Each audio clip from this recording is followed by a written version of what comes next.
مسجد نبوی جتنی بڑی ہے نا اب، پورا مدینہ نبی کے دور میں اس سے چھوٹا تھا. سمجھ میں آ رہی ہے؟ جو مدینہ شہر تھا نا آج جو مسجد نبوی ہے مدینہ شہر اس سے چھوٹا تھا. پوری اسلامی تاریخ ہے. آپ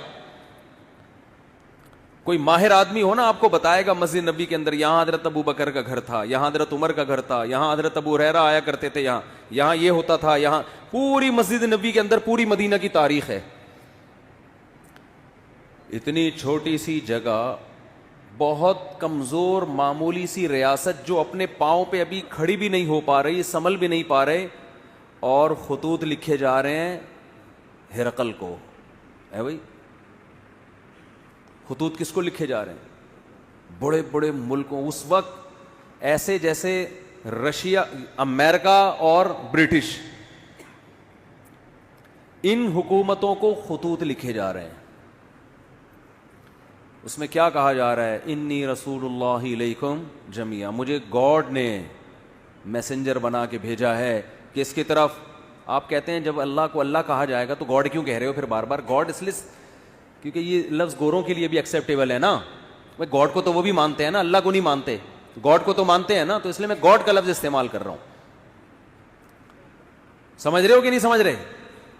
لبرل لوگ بھی بولیں یہ اللہ کیوں لے کر آ رہے ہیں بیچ میں؟ تو بھئی گاڈ کا لفظ سب کے لیے قابل قبول ہے کہ نہیں ہے؟ انگلش میں خدا کو کیا کہتے ہیں؟ گاڈ کہتے ہیں.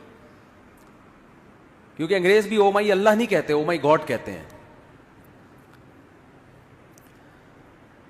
آپ کہہ سکتے ہیں کہ انگریز تو آپ کا بیان سن نہیں رہے, تو وہ لوگ ضرور سن رہے ہیں جو انگریزوں سے ڈسے ہوئے ہیں. ٹھیک ہے, اور ہو سکتا ہے یہ ٹرانسلیشن ہو جائے انگلش میں بعد میں, یہ بھی ممکن ہے. نہیں بھی ہو تو کوئی ترجمہ کر کے بتا دے. کچھ گوروں نے بھی بیانات سنے ہیں.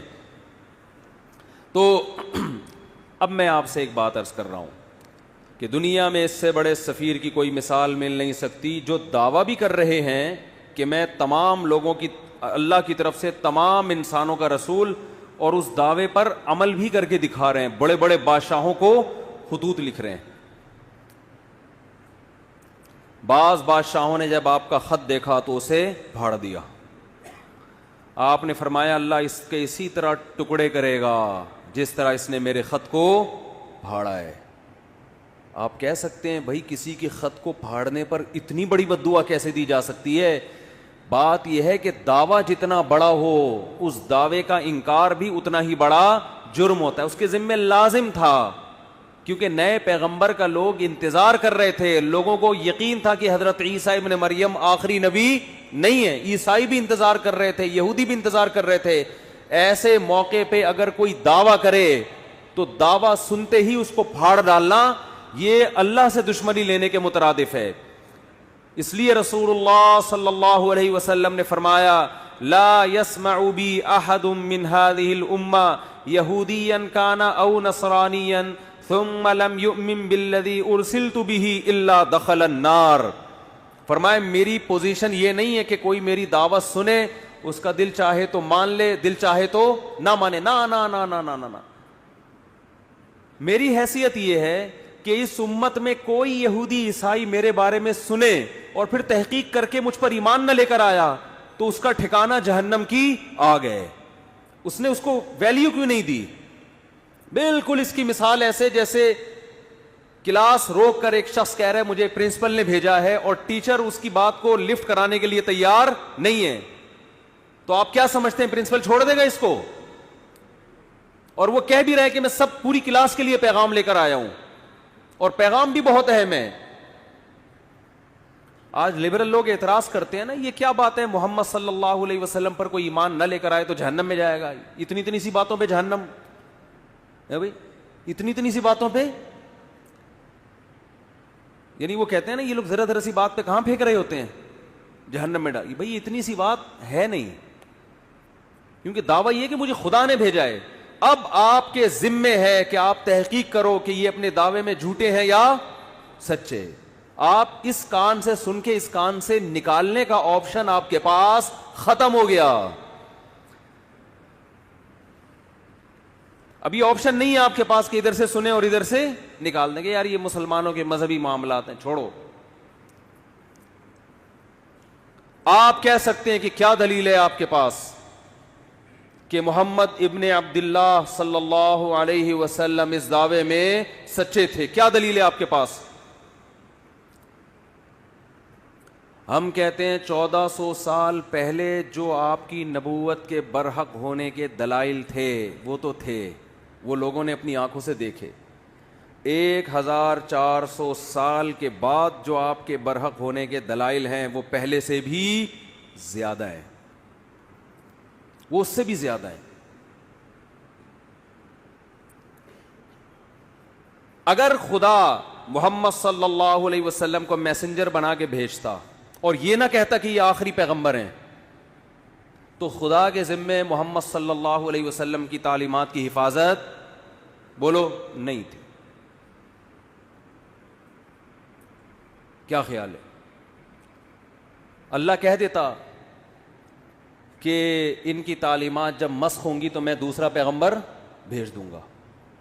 خدا نے محمد ابن عبداللہ صلی اللہ علیہ وسلم کے بارے میں 2 دعوے کیے، یہ میرے میسنجر ہیں اور لاسٹ میسنجر، ان کے بعد کوئی نبی نہیں ہے، کیونکہ ساری دنیا کے سارے انسانوں کے لیے.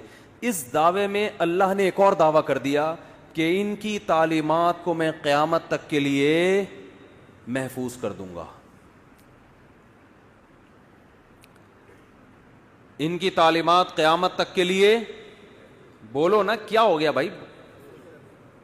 وہاں میں پشاور میں بیان کر رہا تھا، ایسا بول رہے تھے لوگ یار چپ کرانا. سرگودا میں بیان ہوا، چپ کرانا مشکل ہو گیا، لوگ چپ ہی نہیں ہو رہے تھے. وہاں کہنا پڑ رہا تھا مجھے بھی بولنے دو گے کہ نہیں دو گے بولنے.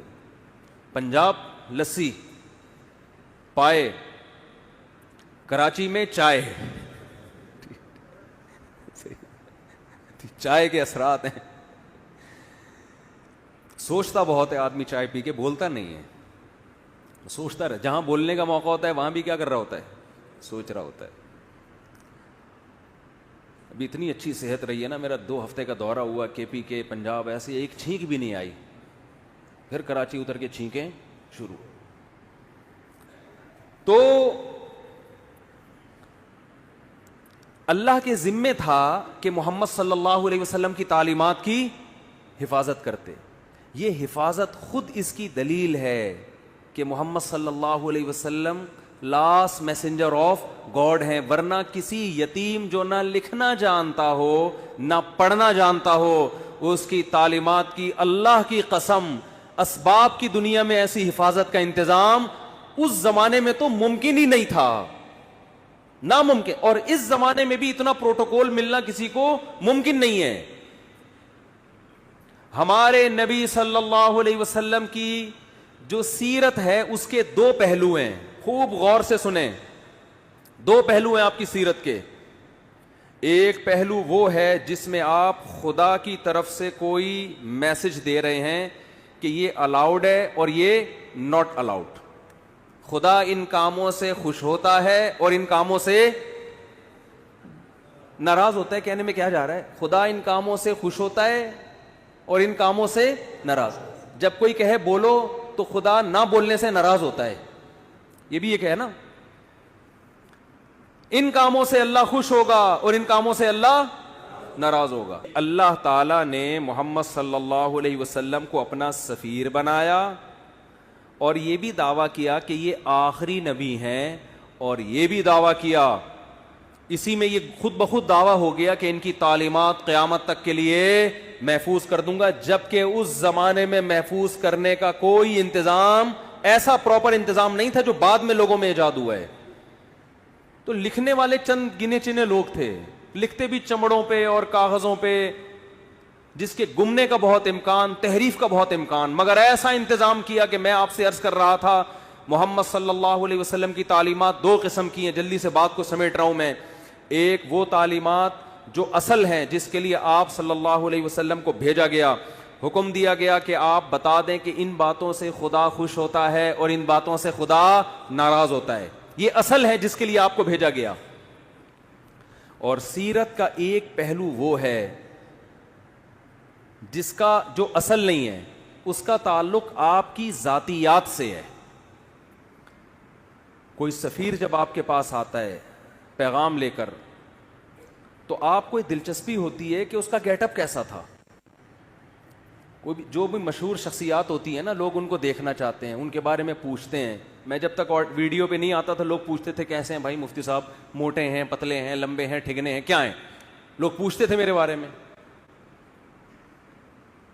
ہم شکر ہے اس وقت ویڈیو نہیں بناتے تھے کیونکہ ہم بہت باریک تھے, آواز جاندار رکھی ہوئی تھی, باڈی باریک. تو لوگ مجھے کہتے تھے جیسی آپ کی آواز ہے آپ خود بھی ویسے ہی ہیں. میں کہتا نہیں, تسمع بالمعید خیر من ان تراہ, مجھے دیکھنے سے بہتر ہے سننے پر اکتفا کرو. تو شکر ہے 2013 میں حج کر کے آیا تو کچھ گزارا ہو گیا. تو انسان کو جس سے محبت ہوتی ہے اس کے گیٹ اپ کو بھی جاننے کی کوشش بولو کرتا ہے. ہمارے نبی صلی اللہ علیہ وسلم کا گیٹ اپ کیسا تھا, اس کا براہ راست اسلام سے کوئی تعلق نہیں ہے. اس مقصد کے لیے اللہ نے بھیجا نہیں ہے. یہ وہ احکام ہیں جو نسبتاً کم ویلیو رکھتے ہیں. ایک تو ہے نا آرڈر, یہ کرو یہ نہ کرو, یہ تو اصل ہے نا جس کے لیے سفیر کو بھیجا جائے.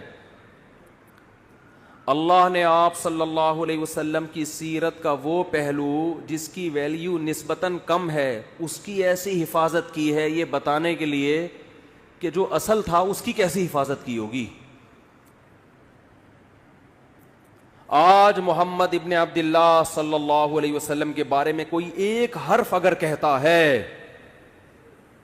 تو اس کا یہ دعویٰ دلیل کے بغیر قبول بولو نہیں ہے.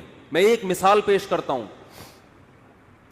امام ترمذی امام بخاری کے شاگرد ہیں.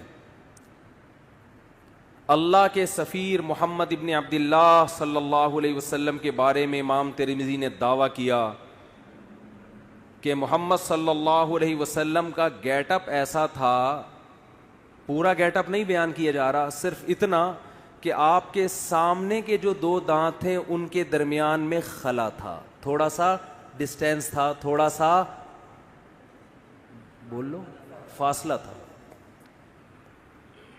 یہ کتنی معمولی سی بات ہے یار. کوئی سفیر آپ کے پاس پیغام لے کر آیا ہے, آپ کسی سے پوچھ رہے ہیں اس کے سامنے کے دانتوں میں خلا تھا یا نہیں تھا, ہے بھائی, بہت ہی ایک بھائی تھا یا نہیں تھا تو کیا کرنا ہے اس سے. لیکن امام ترمذی یہ بات بیان کر رہے ہیں. لیکن امام ترمذی کو پتا ہے یہ اتنا بڑا دعویٰ کر رہا ہوں میں کہ جس شخصیت کی بات ہو رہی ہے نا ان کا یہ دعویٰ ہے کہ مجھے خدا نے انسانوں کی طرف پیغمبر بنا کے بھیجا ہے. امام ترمذی کو یہ بات معلوم ہے کہ میں نے اگر دعویٰ کر دیا کان النبی صلی اللہ علیہ وسلم افلج الثنیتین کہ نبی کے دو دانتوں کے درمیان میں خلا تھا, یہ دعویٰ کر دیا, یہ امت مجھے چھوڑے گی نہیں. کہ کہاں سے تمہیں پتا چلا؟ آپ مورخین سے پوچھ نہیں سکتے کہ آپ کو کیسے پتا چلا, وہ اپنے لکھ رہے ہوتے ہیں بس. اور اگر وہ دلیل بھی پیش کرتے ہیں تو وہ دلیل اس اتنی مضبوط نہیں ہوتی. اتنی سی بات کو بیان کرنے کے لیے امام ترمذی سند لے کر آئیں گے. حدثنا عبداللہ ابن عبد الرحمن, امام ترمذی کہتے ہیں مجھ سے عبداللہ ابن عبد الرحمن نے بیان کیا. وہ عبداللہ جو عبد الرحمن کے بیٹے ہیں. عبداللہ ابن عبد الرحمن کو کیسے پتا چلا کہ نبی کے دو دانتوں کے درمیان خلا تھا؟ بھائی انہوں نے تو نبی صلی اللہ علیہ وسلم کو دیکھا نہیں. وہ کہتے ہیں حدثنا ابراہیم ابن المنذر, مجھ سے ابراہیم نے بیان کیا جو منذر کے بیٹے ہیں. بھائی ابراہیم ابن منذر نے تو نبی کا زمانہ نہیں پایا, ان کو کہاں سے پتا چلا؟ وہ کہتے ہیں ابراہیم ابن المنذر کہتے ہیں حدثنی عبد العزیز ابن ابی ثابت الزہری, مجھ سے عبد العزیز نے بیان کیا جو ابو ثابت الزہری کے بیٹے ہیں. بھائی عبد العزیز جو ابو ثابت الزہری کے بیٹے ہیں ان کو کہاں سے پتا چلا؟ جی انہوں نے تو نبی صلی اللہ علیہ وسلم کو دیکھا نہیں. وہ کہتے ہیں حدثنا اسماعیل ابن ابراہیم, مجھ سے اسماعیل نے جو ابراہیم کے بیٹے ہیں انہوں نے بیان کیا. حضرت اسماعیل جو ابراہیم کے بیٹے ہیں ایسے تو سینکڑوں ہیں, یہ کون سے والے اسماعیل اور ابن ابراہیم کی بات کر رہے ہیں؟ کہتے ہیں ابن اخی موسیٰ ابن عقبہ, وہ اسماعیل ابن ابراہیم جو موسیٰ ابن عقبہ کے بھتیجے ہیں. اچھا جی, اسماعیل ابن ابراہیم نے تو محمد صلی اللہ علیہ وسلم کو نہیں دیکھا. امام ترمذی آپ کیسے دعویٰ کر رہے ہیں کہ محمد صلی اللہ علیہ وسلم کے دانتوں کے درمیان میں خلا تھا؟ اسماعیل ابن ابراہیم جو موسیٰ ابن عقبہ کے بھتیجے ہیں, انہوں نے نبی کا زمانہ نہیں پایا. وہ کہتے ہیں قال حدثنی موسیٰ ابن عقبہ, وہ کہتے ہیں مجھے میرے چچا موسیٰ ابن عقبہ نے بتایا. بھائی موسیٰ ابن عقبہ نے بھی نبی کا زمانہ نہیں پایا. وہ کہتے ہیں موسیٰ ابن عقبہ کہتے ہیں حدثنی قریب, مجھ سے عبداللہ بن عباس کے شاگرد قریب نے بیان کیا. ارے بھائی قریب نے بھی محمد صلی اللہ علیہ وسلم کو نہیں دیکھا. امام ترمذی کہتے ہیں ذرا خاموش ہو جاؤ. قریب کہتے ہیں حدثنی عبداللہ ابن عباس, مجھ سے عبداللہ ابن عباس نے بیان کیا, اور انہوں نے نبی کے چہرے انور کی طرف دیکھ کے فرمایا کان النبی صلی اللہ علیہ وسلم افلج الثنیتین, کہ نبی کے سامنے کے دو دانتوں کے درمیان میں خلا تھا. ایسی حفاظت محمد صلی اللہ علیہ وسلم کے گیٹ اپ کی خدا نے کی ہے. سوچو تعلیمات کی کیسی حفاظت کی ہوگی. آج کوئی ایسی شخصیت ہے جو یہ اٹھ کے دعویٰ کرے کہ میں خدا کا بھیجا ہوا پیغمبر, اور اس کے پاس اپنے دعوے کی صداقت کا اتنا بڑا ثبوت ہو جو ثبوت محمد صلی اللہ علیہ وسلم کے سچے ہونے کا تھا. آپ کہہ سکتے ہیں یہ ایک حدیث ہے, ایسی ہزاروں حدیثیں ہیں, ایک بات بھی اگر آپ محمد صلی اللہ علیہ وسلم کی طرف منسوب کرتے ہو سند کے بغیر امت اس کو قبول بولو نہیں کرتی. اور سند بھی کیسی خاندانی. آپ کہہ سکتے ہو امام ترمذی سے کہ حضرت آپ کہتے ہیں مجھ سے عبداللہ ابن عبد الرحمن نے بیان کیا, ہو سکتا ہے یہ بندہ بھی آپ نے خود ہی گڑھ لیا ہو. بھئی کہنے پر گورنمنٹ کی طرف سے کوئی پابندی ہے؟ بولو آپ کو مجھ سے فلاں نے بیان کیا, اگلے کو کیا پتا فلاں کون ہے. آپ اسماء الرجال کی کتابوں میں جاؤ گے, جی عبداللہ ابن عبد الرحمن کون ہے, آپ کو اس زمانے کے درجنوں علماء کے اقوال مل جائیں گے. یہ فلاں سن میں پیدا ہوئے, فلاں جگہ علم حاصل کیا, ان کے بارے میں علماء کے تبصرے, یہ جھوٹے تھے سچے تھے, کوئی کرپشن تو نہیں ان پہ ثابت ہوئی, جھوٹ تو ثابت نہیں ہوا زندگی بھر. ان کے شاگرد کون کون, ان کے استاذ کون کون, کہاں کہاں سے علم حاصل کیا. ایک مؤلف بیان نہیں کرے گا, بہت سارے لوگ جو مختلف ملکوں میں رہتے ہیں وہ بیان کریں گے ان کے بارے میں. پھر آپ اگلے راوی کی طرف جاؤ گے, عبداللہ ابن عبد الرحمن, وہ کہتے ہیں ابراہیم ابن المنذر نے. یہ ابراہیم ابن المنذر کون ہے؟ یہ کوئی ڈھکے چھپے نہیں ہے, آپ کو درجنوں کتابوں میں ان کے حالات بولو مل جائیں گے. بھائی اس زمانے میں مشہور آدمی تھے, یہ لوگ جانتے تھے ان کو. وہ کتابیں کوئی دمشق میں لکھی جا رہی ہے, کوئی مصر میں لکھی جا رہی ہے, کوئی کوفہ میں لکھی جا رہی ہے, ان کتابیں میں ان کا تذکرہ ملے گا آپ کو. حالانکہ ان کے آپس میں ملاقات ثابت, ان مصنفین کا آپس میں کمپرومائز نہیں ہو سکتا, مختلف ملکوں میں ہیں یہ. پھر آپ پوچھو گے جی عبدالعزیز ابن ابی ثابت الزہری کون ہے, ان کے اسماء الرجال. اسماء الرجال کی کتابیں تو اتنی جلدوں میں ہوتی ہیں جن میں راویوں کے حالات, ان کے نام. ایسا خاندانی پروٹوکول خدا کی طرف سے محمد صلی اللہ علیہ وسلم کو ملا, ایسی حفاظت کی گئی. اللہ ان غیر مسلموں سے کہہ رہا ہے جس کے دانتوں کے درمیان خلا, اس گیٹ اپ کو بیان کرنے کی میں نے ایسے حفاظت کی ہے, سوچو اس کے آرڈر کیسے میں نے محفوظ کیے ہوں گے. یہ پروٹوکول اس کائنات میں آج تک کسی کو بولو نہیں ملا. ہم یہ سیرت سن کے خوش ہوتے ہیں, ہونا بھی چاہیے, لیکن اس میں ہمارے لیے ایک پیغام ہے کہ محمد صلی اللہ علیہ وسلم جیسے غیر مسلموں کی طرف بھیجے گئے تو مسلمانوں پر بھی لازم ہے یا نہیں کہ آپ صلی اللہ علیہ وسلم کو فالو کریں. امام بخاری اپنی سند سے حدیث لے کر آتے ہیں, نبی صلی اللہ علیہ وسلم نے فرمایا اعفوا اللحا, نبی نے خدا کا پیغام پہنچایا, داڑیاں بڑھاؤ. نبی پیغام دے کے بولو نا بھائی, چلے ختم. اللہ کی حجت اپنے بندوں پر تمام. اب جب آپ یہ حدیث دیکھیں گے, آپ امام بخاری سے پوچھیں گے نا یہ یہ آپ کو کس نے کہا کہ نبی نے حکم دیا؟ امام بخاری سند، مجھ سے فلاں نے، مجھ سے فلاں نے، مجھ سے فلاں نے، پھر ان راویوں کی آپ ہر جگہ تحقیق کر سکتے ہو. پھر امام ترمذی بھی بیان کر رہے ہیں، امام مسلم بھی بیان کر رہے ہیں. کیوں؟ کہ کل قیامت کے دن اللہ آپ سے سوال پوچھے گا کہ میں نے اپنے میسنجر کے ذریعے پیغام پہنچایا تھا کہ اللہ کی طرف سے تمہیں حکم ہے داڑھی بولو نا بھائی بڑھاؤ. بس تمہیں اگر کوئی کنفیوژن تھی کہ پتہ نہیں حکم دیا ہے کہ نہیں دیا، تو میں نے تمہاری وہ کنفیوژن دور کر دی تھی. بس آپ کہہ سکتے ہیں اللہ اگر تیرا اتنا اہم حکم تھا تیرے حبیب کا، تو میں نے جب داڑھی نہیں رکھی تو سزا کیوں نہیں ملی؟ اللہ کیا کہے گا؟ یہ دنیا دارالامتحان تھی، دارالجزا کیا ہے؟ بولتے کیوں نہیں بھائی؟ بس اب آپ کی مرضی. مولوی صاحب بھی آپ کو یہ حدیث سنا کے جمعہ پڑھا کے گھر نکل جائیں گے، کیونکہ مولوی صاحب کا پولیس سے کوئی تعلق. قرآن کہتا ہے نا محمد صلی اللہ علیہ وسلم کے بارے میں کہ لست علیہم بمسیطر، آپ ان پر نگہبان نہیں ہیں. میسنجر کا کام حکم پہنچانا ہوتا ہے، منوانا بولو نہیں ہوتا. تو میسنجر کا کام پیغام پہنچانا بس. اسی پیغام میں جو خدا نے اپنے حبیب صلی اللہ علیہ وسلم کو دیا، اس میں حکم دیا ان کو پیغام پہنچا دو بس، آگے نہیں کچھ.